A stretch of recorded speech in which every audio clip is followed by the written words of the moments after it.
आप में से कितने लोग हैं जो बहुत एक्साइटेड हैं आज के सेशन को लेकर के?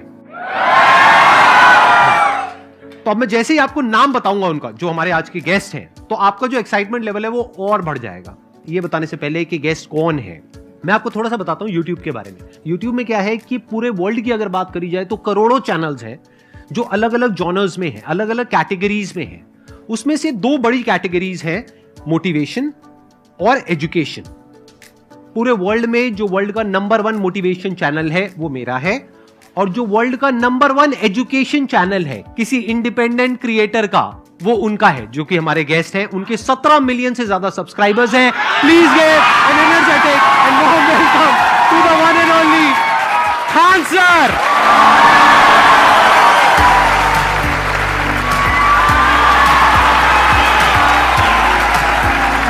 क्या हाल चाल जी, कैसे हैं आप?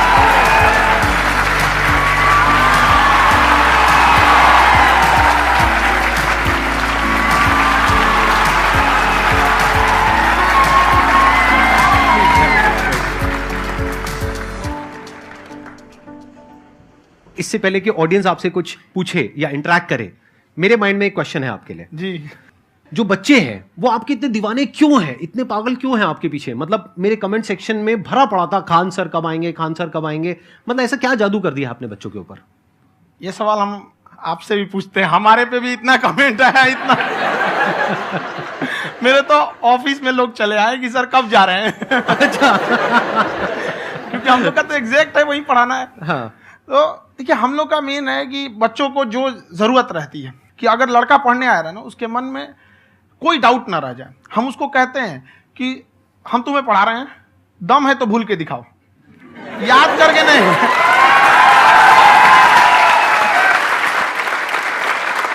प्लस आप जिस प्राइस पॉइंट पे पढ़ा रहे हैं, आई थिंक वो सबसे कम है, वो बहुत ही कम है। सर, ये जो फीस का कल्चर है, ये हमारा इंडियन कल्चर नहीं है। हमारा इंडियन कल्चर गुरु दक्षिणा है, उस हिसाब से वो सही है। ऑक्सीजन जैसे जिंदगी के लिए जरूरी है, वैसे एजुकेशन जरूरी है। कोई ये नहीं कह सकता है कि पैसे की वजह से वो खान सर के यहां से लौट गया। क्या बात है।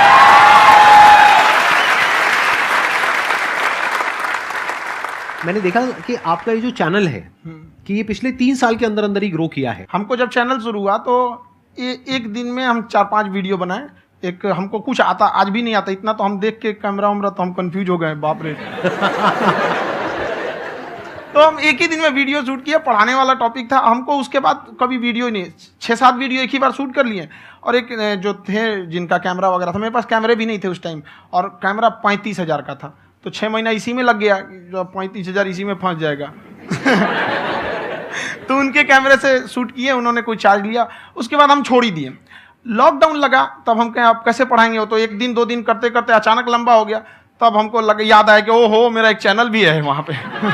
तो उस समय उस पर लगभग 30,000 सब्सक्राइबर हो चुके थे। तो जैसे लॉकडाउन लगा तो उस पर पढ़ाना चालू किया, और पता नहीं क्या लोगों को पढ़ाई में इतना इंटरेस्ट आ गया कि आपका स्टाइल ऐसा है थोड़ा सा। आप आई थिंक पढ़ाई के साथ साथ में जो बीच बीच में आप थोड़ा बहुत छोड़ते रहते हैं ना, मतलब जो एंटरटेनमेंट चलता रहता है। ये बात हम देखिए, जब हम गुलाम थे ना, तो अंग्रेजों ने एक चाल चला था कि भारत को हम फिजिकली गुलाम रखेंगे 100-200 साल, मेंटली 1000 साल कर देंगे। उन्होंने पढ़ाई का मॉडल चेंज कर दिया। उन्होंने ऐसा डिजाइन किया कि ये टीचर की रिस्पॉन्सिबिलिटी है, वो पढ़ा के चला जाए। टीचर की रिस्पॉन्सिबिलिटी यहाँ खत्म नहीं हो जाती।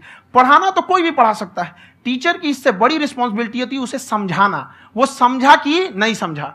अगर लड़का आपके समझाने के बाद डाउट रह गया तो ये आपकी गलती है। लड़का हमसे पूछता है, सर इतनी भीड़ है आपके पास, तो कहते सर डाउट कैसे पूछेंगे? हम कह रहे यार, तुम्हारा डाउट बचेगा तब ना पूछेगा तुम डाउट यहाँ पे।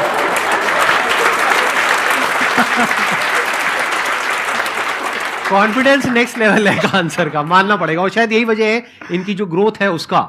किसी ने शायद सपने में भी नहीं सोचा होगा कि पिछले 2 साल के अंदर अंदर जो आपके चैनल की ग्रोथ हुई है, जैसे आप खुद ही बता रहे हैं कि लॉकडाउन के टाइम पे आपके 30,000 के करीब सब्सक्राइबर्स थे, आज की डेट में 17 मिलियन है। और मेरा एक क्वेश्चन और है, इससे पहले कि ऑडियंस में से आपसे कोई क्वेश्चन पूछे, कि कई बार आप ऐसे भी टॉपिक्स टच करते हैं जो थोड़े से कंट्रोवर्शियल हैं या थोड़े से सेंसिटिव हैं, जिसके ऊपर बात करने की हिम्मत आई थिंक बहुत ही कम लोगों में है। तो आपको कभी ये नहीं लगता है कि कहीं ज्यादा तो नहीं हो रहा है, इसको थोड़ा रोक देते हैं, थोड़ा कम कर देते हैं? क्योंकि कोई लाइन ही नहीं है वैसे तो बोलने को, तो आप कुछ भी बोल दो, कितना भी बोल दो। हुई है कंट्रोवर्सी बहुत बार। एक्चुअली बचपन से हमको फौज में जाना था, और फौज वालों के लिए ये सब मायने नहीं रखता। उसको करना है मतलब करना है, तुम सामने कुछ भी रहो, डजंट मैटर।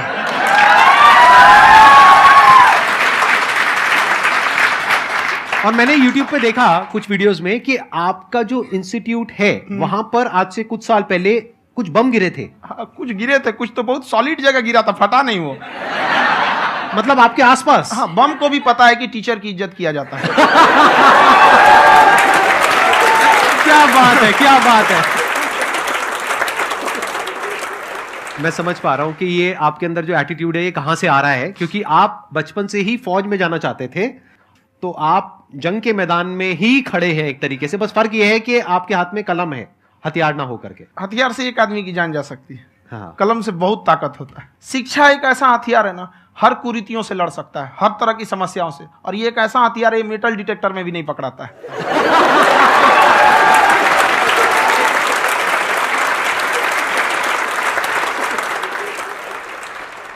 मेरा क्वेश्चन ये है कि अभी प्राइवेट ऑर्गेनाइजेशंस में पीटने का, पनिशमेंट का ये सिस्टम जो है खत्म हो गया है।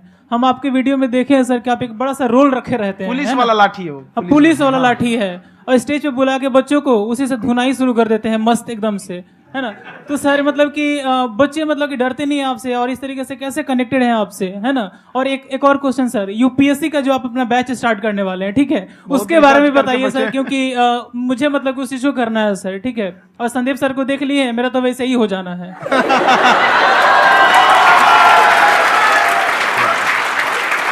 क्या हो जाना है? मेरा पूरा कंप्लीट करो। I'll be an IAS officer next year because I have seen you, sir. My day is like complete, sir. All the best. Thank you so much, sir. Thank you. पूरा बोला करो। Thank you. देखिए, लड़कों को जहां तक पीटने की बात है, जब पढ़ाने की बात आएगी तो उसको हम पूरे बेहतरीन ढंग से पढ़ाएंगे। लेकिन जब सजा देने की बात आएगी ना, तो वो भी बेहतरीन ढंग से होगा। ऐसा थोड़ी होगा कि बस एक ही चीज बेहतरीन ढंग से होगा। और डर का होना बहुत जरूरी है। ये डर भी अपने आप में एक मोटिवेशन है, क्योंकि जब आपके अंदर एक थोड़ा सा डर रहे ना, तो डर के भागिए मत। एक ऐसा डर जिसको आप लगे कि नहीं नहीं थोड़ा सा और करने की जरूरत है, फिर तो ये हम इसको क्रॉस कर जाएंगे आप। तो लड़कों के अंदर ये डर बनाना भी जरूरी रहता है। और रही बात यूपीएससी वाले की, जो आपने बोला, बहुत सारे लड़के वेट कर रहे हैं यूपीएससी की, क्योंकि 2-2.5 लाख फीस सारे लोग एफोर्ड नहीं कर सकते।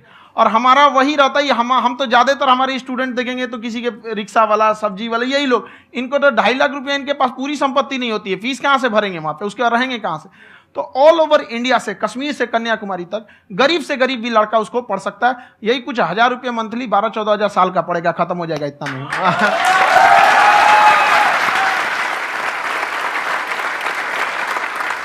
ये जो डंडे वाली बात इन्होंने कही, ये सच है? मतलब आप सच में एक डंडा रखते हो? पुलिस का ही है वो।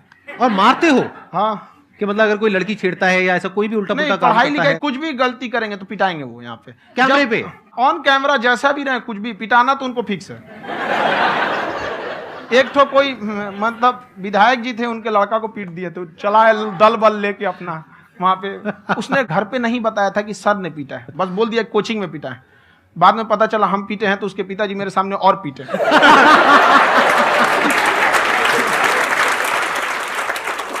सर, आपका सबसे बड़ा डर क्या है, आप दोनों का? फौजी को डरे नहीं लगता है, बाकी अब सर से पूछिए। आज के सेशन से पहले कोई डर नहीं था, लेकिन अब मुझे इनकी डंडे वाली कहानियां सुन करके डर लग रहा है कि कहीं मैंने गलती से कुछ बोल दिया और इन्होंने कहीं पीछे कुछ रखा हुआ है, और यहीं आ करके अगर इन्होंने मेरी पिटाई कर दी तो बहुत बुरा हो जाएगा। तो इसलिए हमको थोड़ा डर लग रहा है।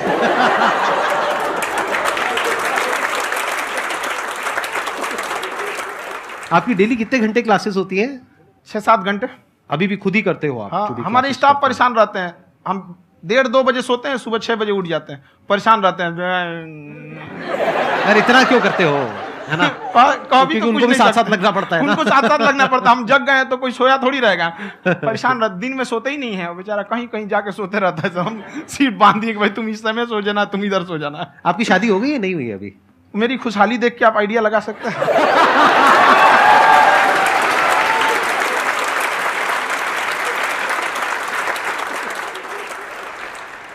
First of all I would like to say sir, thank you so much to you and to your team कि आपने मुझे यहाँ आने का मौका दिया।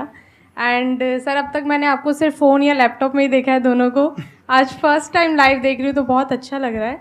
तो मेरा क्वेश्चन ये है सर आपसे, जब हम लाइफ में कोई डिसीज़न लेते हैं कि हमें ये पर्टिकुलर चीज़ करनी है, और क्योंकि हम डिसीजन लेते हैं तो हमारी आदत है कि पहले हम 4 लोगों से पूछते हैं कि तू बता तेरी क्या राय है, तू बता तेरी क्या राय है। तो उनमें से अगर कोई हमें कह देता है कि ये बेकार डिसीजन है मत कर, तो हमारा माइंड कहीं ना कहीं डाइवर्ट होने लगता है और उसकी वजह से हम अपना डिसीजन चेंज कर देते हैं। तो मेरा क्वेश्चन ये है कि कैसे हम अपने डिसीजन पे स्टिक रहे, कैसे हम जो दूसरे के ओपिनियन है उनको अफेक्ट ना होने दें अपने ऊपर। दूसरे से सलाह लेने से पहले एक बार खुद उस पर रिसर्च कर लेना चाहिए, ताकि आप सामने वाला क्या सलाह दे रहा है आपको समझ में आना चाहिए। यहाँ पर ऐसा नहीं है कि कई बार ऐसे होते हैं कि दूसरे वाले को एक्सपीरियंस होता है, तो अगर आपको पहले से आइडिया है, उसके बारे में आप बेहतरीन ढंग से रिसर्च किए हैं कि क्या इसमें प्लस पॉइंट है क्या निगेटिव है, उसके बाद आप किसी से सलाह लेने जाइए। ये नहीं कि मन में आया सीधा बता गड़बड़ा जाएगा। तो वहाँ पे पहले आपको R&D करना पड़ता है, समझ में आया कि नहीं। और जिंदगी हो या गाड़ी, जीतेगा वही जो टाइम पे गियर चेंज कर रहा है। तो डिसीजन चेंज करना बहुत ज़्यादा गलत नहीं है। इन्होंने बहुत अच्छी बात कही है और मैं इसी बात में थोड़ा सा और ऐड ऑन करूंगा कि ये जो आपने कहा ना कि अपने डिसीजन पे स्टिक कैसे रहें, ये कोई अच्छी क्वालिटी नहीं है, क्योंकि टाइम टू टाइम आपको अपने डिसीजंस को चेंज करना होता है। जैसे आपने 4 लोगों से डिस्कस किया, कोई इंसान कुछ पॉजिटिव बोल रहा है, कोई नेगेटिव बोल रहा है, उससे फर्क नहीं पड़ना चाहिए। डिपेंड ये करता है कि वो जो बोल रहा है उसका बेसिस क्या है। क्या वो किसी नॉलेज या एक्सपीरियंस के बेस पे बोल रहा है या ऐसे ही कुछ भी बोल रहा है? ऐसे ही बोल रहा है तो फिर उसकी बात पे ध्यान क्यों दे रहे हो? अगर किसी नॉलेज या एक्सपीरियंस के बेस पे बोल रहा है, फिर चाहे वो पॉजिटिव बोल रहा है चाहे नेगेटिव बोल रहा है, दोनों ही मायने रखता है। उसके बाद में रिसर्च करनी है और फिर रिसर्च करने के बाद में फाइनल डिसीजन अपना खुद का होना चाहिए। अब वो डिसीजन उससे अलग भी हो सकता है जो आपने पहले लिया था, और वो सेम भी हो सकता है। सर मेरा क्वेश्चन दोनों से है आपसे, how to deal procrastination and laziness. हमारा ब्रेन है ना, ये बहुत आलसी टाइप का है, इसको आराम खोजना पसंद है। अब थोड़ा सा भी अब इसको आराम की ओर लेके चलेगा ना तो फिर उधर ही रहेगा। आप सोचेंगे 10 मिनट आराम कर लेते हैं ना, तो 10 मिनट 2 घंटा बना देगा। उसको टॉर्चर कीजिए, चल 10 मिनट बाद में। उसको आप उस पर हावी मत, वो कह रहा है कि हमको आराम चाहिए, आपको हाँ आराम मिलेगा, पहले काम फिर मिलेगा आराम। तो आप उसके हिसाब से मत चल। आपका मन कर रहा है थोड़ा सा देख लेते हैं, कोई नोटिफिकेशन आया, आप कोई काम कर रहे हैं, क्यों पहले काम कर लीजिए, बाद में देखिएगा ना नोटिफिकेशन। आप हावी मत होने दीजिए यहाँ पे। अगर आप 5 मिनट भी थोड़ा सा लूज पड़े ना, थोड़ा सा कमर सीधा कर लेते हैं, 2 घंटा बर्बाद कर दिया आपको। हावी मत होने दीजिएगा उसको अपने ऊपर। प्रोक्रेस्टिनेशन को तोड़ने का एक ही तरीका है, सबसे छोटे लेवल पे ले जा करके उस गोल को तोड़ दो। यानी वो गोल बहुत बड़ा है, उसको ब्रेक डाउन करो, उसके सबसे पहले स्टेप पे आ जाओ कि उसको अचीव करने का सबसे पहला स्टेप क्या है। जैसे गाड़ी चलाना सीखना है, उसका सबसे पहला स्टेप क्या है। अगर घर में कोई नहीं है सिखाने वाला या सिखाने वाली, तो बाहर जा करके जो गाड़ी का ड्राइविंग स्कूल है उधर जा करके पैसे दे दो। अब फंस गए ना तो फंसा दो अपने आप को। दिमाग ये लगाओ कि अपने आप को कैसे फंसाया जाए। जब हम फंस जाते हैं ना तो फिर हमको वो काम करना ही पड़ता है। Then there is no looking back. जब तक आप सोच रहे हो तब तक सोच रहे हो, उसको बोलते हैं पैरालिसिस ऑफ एनालिसिस, कि आप सोचते चले जा रहे हो अपने माइंड में, मैं ये करूंगा वो करूंगा वो करूंगा वो करूंगा, और प्रोक्रेस्टिनेट हो रहा है, वो चीज टलती चली जा रही है। तो उसको छोटे से छोटे लेवल पे ब्रेक डाउन करके उसको कर दो, दैट इज नंबर 1। और जैसे ही करना शुरू करते हो, कोशिश करो कि उसको जब तक कि आप सही से नहीं कर लेते हो उसको छोड़ना नहीं है, तो आपकी लेजीनेस भी खत्म हो जाएगी। कई लोगों को तो हमने देखा जो सप्ताह में कुछ भी नहीं करता, वो भी संडे को आराम कर रहा है।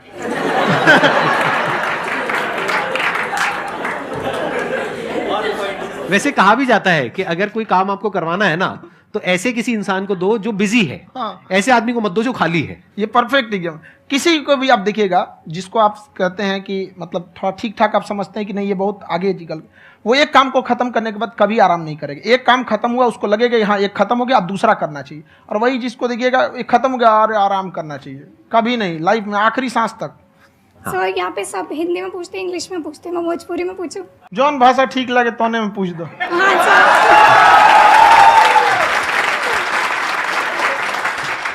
सर ये पूछे के चाहते नहीं कि जैसे हमने के पढ़ाई करी नहीं सर, तो कभी कभी डेली टारगेट्स जो होला वो कंप्लीट ना होला। अगर टारगेट्स कंप्लीट भी होला तो फिर ऐसा इरिटेशन या फिर वो एंजाइटी या फिर कि और करना है या फिर अभी नहीं हुआ, वो चीज़ हमेशा रहेला। तो वो कम कैसे करल जाए? देखिए टारगेट्स को ना हम लोग को एक अपने हिसाब से पहले फिट करना चाहिए।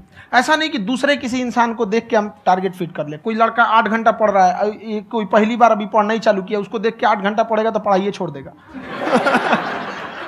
तो आप अपनी क्षमता के हिसाब से देखिए कि आप कितना पढ़ सकते हैं। अगर आपने एक घंटे को बना लिया कि हम 1 घंटा पढ़ सकते हैं, अगले 1 हफ्ते तक उसको सस्टेन रखिए।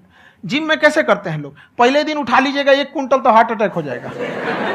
तो वो धीरे धीरे टारगेट सेट कीजिए और अपनी क्षमता को भी देखिए। हर इंसान की क्षमता अलग है। कंगारू को देख के हाथी छलांग मारेगा, पैर तोड़ के बैठ जाएगा।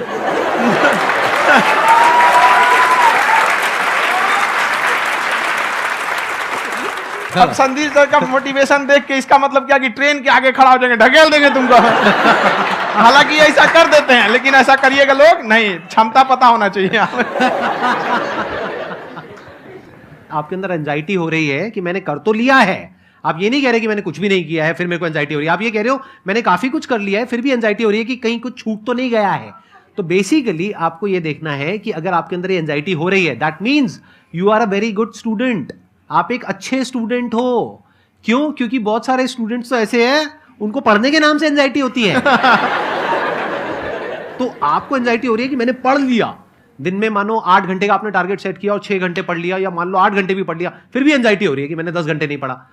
तो ये तो अच्छी क्वालिटी है ना, ये तो एक ब्रिलियंट स्टूडेंट की क्वालिटी है। क्योंकि एंजाइटी उसी को होती है जो केयर करता है, जिसको परवाह है, उसी की तो एंजाइटी होती है। जैसे माँ को अपने बच्चे की, जैसे एक माँ को अपने बच्चे के, जैसे एक माँ को अपने बच्चे को लेकर के एंजाइटी होती है। हंस लो मजाक उड़ा लो मेरा।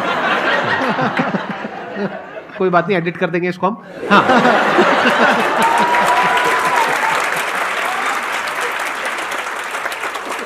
जैसे एक माँ है, उसको अपने बच्चे को लेकर के एंजाइटी होती है, थोड़ी सी भी तबीयत खराब हो जाए उसको एंजाइटी होती है, चाहे बच्चा ठीक भी है, डॉक्टर को नहीं होती है।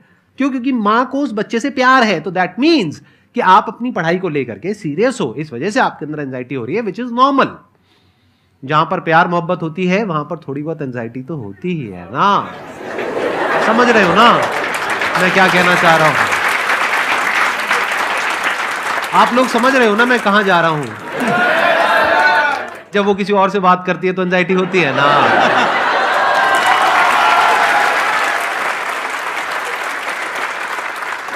सर, आपकी स्टोरी हमने सुनी थी, तो एक टाइम आया था जब आप गंगा किनारे जाके बैठ गए थे। उस समय आपको कुछ समझ नहीं आ रहा था, तो उस समय मतलब आपने ये डिसीजन कैसे लिया कि अब आगे नहीं, यहाँ से वापस जाना है? रास्ता ही नहीं था। घर जाने के लिए एटलीस्ट 90 रुपए चाहिए थे, जेब में 40 रुपए थे। कैसे घर जाते हैं? और हम गंगा के किनारे चुपचाप बैठे बैठे हम कहें कि अब बहुत टेंशन हो गया, अब घर जाना चाहिए। रूम पे, तो किराए के रूम पे ही आदमी सारे लोग रहते। गए वहाँ पे तो रूम लॉक हो गया था। तुम खटखटाए तो ऊपर से गुस्सा से बोले जो ऑनर थे, क्या टाइम हो गया है? तुम कहीं 9-10 बज रहा होगा। घड़ी देखिए तो 2 बज रहा था रात का, 2-2:30 बज गया था वहाँ। टेंशन में आप तो होता है, कई बार ऐसा समय आएगा कि लगेगा जैसे अब कुछ नहीं हो सकता है। तो इससे घबराना नहीं है। कभी कभी गुच्छे की आखिरी चाबी भी ताला खोल देती है। जो बातें आपने बताई कि घर में प्रॉब्लम्स ये तो बहुत लोगों ने फेस करी। वहां पर आप अकेले नहीं है, बहुत लोगों ने ये प्रॉब्लम्स फेस करी, बहुत तरह की प्रॉब्लम्स देखी, बहुत तरह की स्ट्रगल्स देखी, लेकिन वो सब इतने कामयाब नहीं हो पाए जितने कि आप हुए। तो आपके अंदर ऐसा कुछ ना कुछ है जो औरों के अंदर नहीं है। तो वो मैं जानना चाह रहा हूं कि वो ऐसा क्या था जहां से कि आपका दिमाग यहां तक सोच पा रहा है कि मैं पूरे इंडिया में इतने बड़े लेवल का चेंज लेकर के आ सकता हूं, एजुकेशन फील्ड में रेवोल्यूशन लेकर के आ सकता हूं। ये सोचना ही बहुत लोगों के बस का नहीं है। मेरी एक खुद की थिंकिंग, अगर हमको कोई 100 रुपए किसी काम के लिए दिया, हम सबसे यही कहते हैं, तो हम कोशिश करते हैं उसे 200 का रिटर्न दे। अगर कोई हमसे 200 रुपया फीस दे रहा है, 250 दे रहा है, तो हम उसको ये कोशिश करते हैं कि तुम्हें ऐसा लगे कि नहीं भैया हमने 10-20 हज़ार का पढ़ लिया यहाँ पर। वो ईमानदारी से कभी कमी नहीं। और हमेशा अगर हम प्रॉमिस एक्स का करते हैं तो डिलीवर 4x करना चाहते हैं। ध्यान से सुनना और ध्यान से समझना इस फर्क को। अगर आप समझ पाए तो बहुत आगे जाओगे लाइफ में। एक वो होते हैं जो ये सोचते हैं कि हमें सब कुछ मिल जाए, हमें कुछ भी करना ना पड़े। दूसरी कैटेगरी होती है लोगों की जिनको जितना मिलता है उसमें भी चोरी चकारी करते हैं या कोशिश करते हैं कि उससे कम दे सामने वाले को जितना कि हमें मिल रहा है। तीसरी कैटेगरी होती है लोगों की, जो इनके जैसे लोग होते हैं, वो क्या करते हैं, वो ये सोचते हैं कि अगर मैंने किसी से 1 रुपए भी लिया, देखा जाए तो 200-250 रुपए कुछ भी नहीं होता है, 200-250 रुपए अगर मैंने लिया तो कैसे उसको 400 रुपए की वैल्यू दूं। ये जो थिंकिंग है ना, यही एक फर्क होता है एक ऐसे इंसान में जो बहुत आगे निकल जाता है और उस इंसान में जो मीडियोकर रह जाता है। आप अपने आप को अपने आप के ऊपर समय दीजिए, उसको डेवलप कीजिए। जब आप अपने आप के ऊपर खर्च करते हैं तो आने वाले समय में लोग गूगल पे आपको सर्च करते हैं। क्या बात है सर, ये आपने अभी बनाया है या ये कोई पुराना आपका वो है? बनते रहता है, इसे फ्लो में बन जाता है। आपके अंदर ना सर एक कवि छुपा हुआ है कहीं ना कहीं जो बाहर आना चाहता है। कभी ना कभी आपने सोचा होगा कुछ कभी कभी देखिए, एक चीज है, संगत का बहुत अच्छा असर पड़ता है। ये चीज को हमेशा, संगति का मतलब लोग हल्के में ले लेते हैं। संगति का मतलब होता है संग संग गति। तो अच्छे लोग के साथ रहेंगे तो संग संग अच्छी गति होती जाएगी, खराब में रहेंगे तो ये भी होता है। बट अपने आप को थोड़ा सोचना चाहिए कि हम केवल जी के मर जाएं इसके लिए नहीं आए हैं। लोग कहते हैं कि सर नाम क्यों नहीं बताते अपना। हमारी एक ही सोच है कि जाने के बाद इस दुनिया से हमको मतलब एक चीज देना चाहते हैं स्टूडेंट्स को, कि वो याद करें कि इस पैसे की भाग दौड़ की दुनिया में हर कोई दोनों हाथ से लूटने में लगा है, खाली हाथ जाने के लिए ये सबको लगा है। तो हर कोई को ये सोचना चाहिए कि था कोई इंसान जो इतने कम फीस में इतनी शिक्षा जो महंगी थी, जो कमाने का रास्ता था, उसको भी एकदम कंपटीशन इतना कर दिया कि अब लोगों को अपनी फीस बढ़ाने में डर लगता है कि अरे यार, लड़का कमेंट करता है कि खान सर इतना ले रहे हैं, आप बहुत बड़ा टीचर हो गए।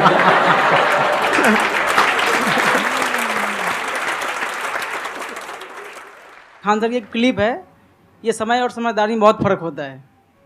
अगर समय रहते समझदारी आ गई तो इंसान कामयाब हो गया, लेकिन अगर समय चला गया फिर समझदारी आई फिर तो बेकार है। तो सर मतलब कुछ आपको ऐसी चीज़ लाना चाहिए जो मतलब बच्चों जो तैयार हो रहे हैं उनको ये चीज़ें मतलब एंड टाइम पे दिखे। समझ रहे हैं आप मेरी बात? नहीं समझ?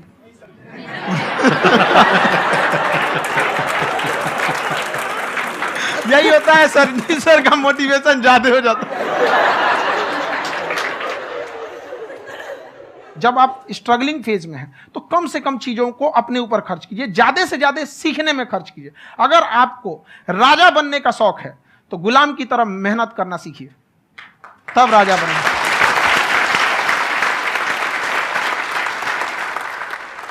ये दुख, ये दर्द, ये सब तेरे अंदर है। तू अपने बनाए इस पिंजड़े से बाहर निकल के देख, तू अपने आप में एक सिकंदर है।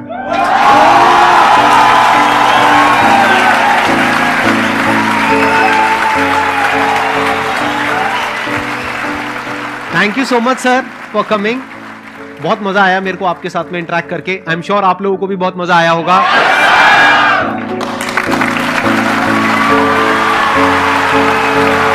Thank you so much ji, thank you.